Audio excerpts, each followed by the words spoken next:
এই রাস্তাটুকু হচ্ছে শ্রীমঙ্গল টু ভানুগাছ, মানে কমলগঞ্জ থানার মেইন রোড আর কি।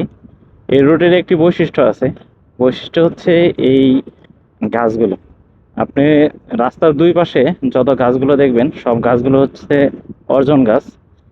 আর এই অর্জন গাছের কতটুকু গুণ আর কতটা উপকারিতা গাছ সেটা অবশ্যই বাংলাদেশের মানুষ আহ, সবাই জানে।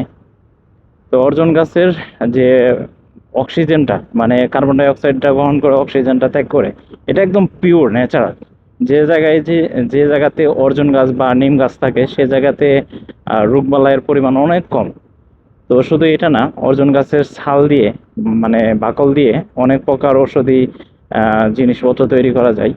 আর এই ছালটা যদি আপনি সবসময় মানে শুকায়, রোদে শুকিয়ে তারপরে যদি আপনি সেবন করেন, সেক্ষেত্রে আপনার দাঁতের মাড়ি বা যদি ওই জন্ডিস বা আরো কিছু আছে, ওই কি বলবো সেটাকে, আরো নানান ধরনের, বা ওই যদি লুজ মোশন হয়ে থাকে, এই ছাল যদি এই বাকলের অর্জন গাছের বাকলের যে রস এটা যদি খেয়ে থাকেন তাহলে আপনার লুজ মোশন দূর হয়ে যাবে, মানে গ্যাস্ট্রিক দূর হয়ে যাবে।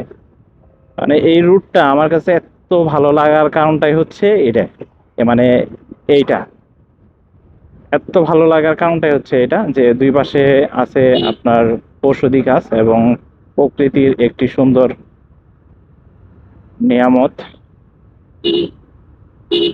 তো এই গাছগুলো অবশ্যই ব্যক্তিগত উদ্যোগের মাধ্যমে যে কেউ লাগাইছে, যিনি লাগাক, তার আল্লাহ তাআলা তাকে আম, ভালো রাখুক, সুস্থ রাখুক, যদি মারা যায় তার পূর্বের জীবনগুলো ক্ষমা করে দেখ।